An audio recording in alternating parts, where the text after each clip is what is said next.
আছো? খুব ভালো আছি। নিউ ইয়ার কেমন গেল? নিউ ইয়ার আমার শুরু থেকে খুব টাফ গেছে। একদম 1 জানুয়ারিতে আমার শরীর খুব খারাপ ছিল, যার জন্য এখানে সবাই লেগ পুলও করছে। তারপরে পরে আমার পায়ে চোট লাগলো বেড়াতে গিয়ে, হেয়ারলাইন ক্র্যাক। দেন মাঝখানে জ্বর সর্দি কাশি নিয়ে ভুগলাম। অলরেডি গলাও হালকা ধরে আছে, প্রচণ্ড কাশি হয়েছে। তো মানে এখনও পর্যন্ত নিউ ইয়ারটা আমার শরীর খারাপ নিয়েই কেটে যাচ্ছে, বাট কাজের দিক থেকে এমনি আমার ভালোই কাটছে, টাচওয়ার্ড। ফেব্রুয়ারি মাস পড়ে গেছে, প্রেমের মাস। সরস্বতী পুজো আর ভ্যালেন্টাইন্স ডে সেম ডেটে পড়েছে এবারে, তোমার কি প্ল্যান? আমার ভ্যালেন্টাইন্স ডে সত্যি বলছি এই দিনটা নিয়ে কোনো এক্সাইটমেন্ট থাকে না। সে মানে আমার মানুষটা আমার কপালে সে থাকুক বা না থাকুক, বিকজ আমি খুব আনরোম্যান্টিক মানুষ। বাট সরস্বতী পুজোর দিনটা নিয়ে আমি খুব খুশি থাকি, এক্সাইটেড থাকি। কারণ এক নম্বর মানে শাড়ি পরতে ভালোবাসি, কিন্তু ডেইলি এখন শুটিংয়ে শাড়ি পরে পরে এখন আর সরস্বতী পুজোর দিন আলাদা করে শাড়ি পরার সে এক্সাইটমেন্টটা থাকে না। বাট স্টিল দিনটা খুব ভালো লাগে, কারণ ওই দিন আমার স্কুলের বন্ধুরাও সবাই আসে, আমার স্টুডেন্টরা আসে, সবাই একসঙ্গে হই হুল্লোড় হয়। তো অল ওভার দিনটা আমার ভীষণ ভালো লাগে। ছোটবেলায় শাড়ি পরা নিয়ে কোনো স্পেশাল ইনসিডেন্ট? ছোটোবেলায় শাড়ি বলতে মানে আমার মায়েরই ফেলে দেওয়া যে শাড়িগুলো ছিল, ওইগুলো কোনো রকমে সে পুরো আমি লুঙ্গি পরার মতন গায়ে জড়িয়ে সারাক্ষণ আমি ওটা পরে ঘরে ঘুরে বেড়াতাম।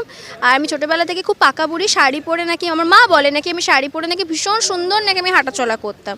তো ওই মা খালি বলতো যে একে সারাক্ষণ শাড়ি পরিয়ে রাখো, তাতেই ও খুশি। দর্শকরা জানতে চাইছে এবার দর্শকরা কি দেখতে চলেছে?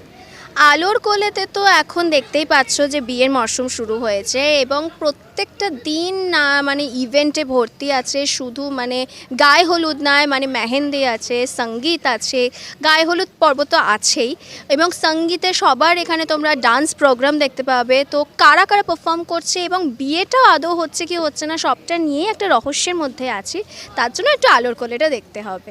আর পুচকের সাথে যে আমরা একটা কেমিস্ট্রি তোমার দেখতে পাই, সেই অফলাইন কেমিস্ট্রি কতটা যদি বলো? ভীষণ ভালো। পুপুলকে আমি এখানে অক্সিজেন বলি, এবং ওকে আমি পুপলা পুপলা বলে ডাকি, কখনো পুপলু বলে ডাকি, আমরা নানান রকম নাম ধরে ডাকি। ও ভীষণ আদরে, কারণ আমার নিজের কোনো ছোট বোন নেই, তো ওকেই আমি বোনের মতন করে ভালোবাসি, আদর করি। এবং ও আমাকে সেই ভালোবাসাটা দেয়। আমি মেকআপ রুমে আমাকে দেখতে পেলেই এসে আমাকে একটা গুড মর্নিং হাগ, গুড মর্নিং কিস দেয়, এবং আমার পুরো একটা এনার্জি ভর্তি হয়ে যায়। ভীষণ সুইট, মানে আমার মন খারাপ থাকলে আমি ওর সঙ্গেই বলতে গেলে সময়টা কাটাই। খুব পজিটিভ ও। অনলাইন মানে আমরা যে অন স্ক্রিন কেমিস্ট্রি দেখি আর অফলাইন কেমিস্ট্রির মধ্যে কি মানে হোয়াটস কমন? অনলাইন সরি মানে অন স্ক্রিন আর অফ স্ক্রিন যেটা তোমরা দেখতে পাও, যে মানে অন স্ক্রিন যেটা দেখতে পাও যে আমি অভ্রকে ভীষণ বকাঝোকা করি, ভীষণ শাসন করি। অফ স্ক্রিনেও মোটামুটি আমি দেবময়দাকে ওরকমই বকি, রিল নিয়ে বকি, যে তুমি করো না এইভাবে, রিলটা করো না ওরকমভাবে না, তুমি কেন ইনস্টাগ্রাম করছো না, মানে এই নিয়ে আমি সারাক্ষণ শাসন করি। দর্শকদের জন্য শেষে যদি কিছু বলতে চাও?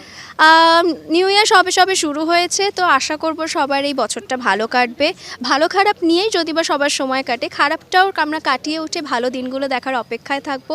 আর সামনেই সরস্বতী পুজো আসছে, ভ্যালেন্টাইন্স ডে আসছে, তো যারা লাভ বার্ডস আছো তারা দিনটা খুব ভালো করে স্পেশাল করে কাটাও।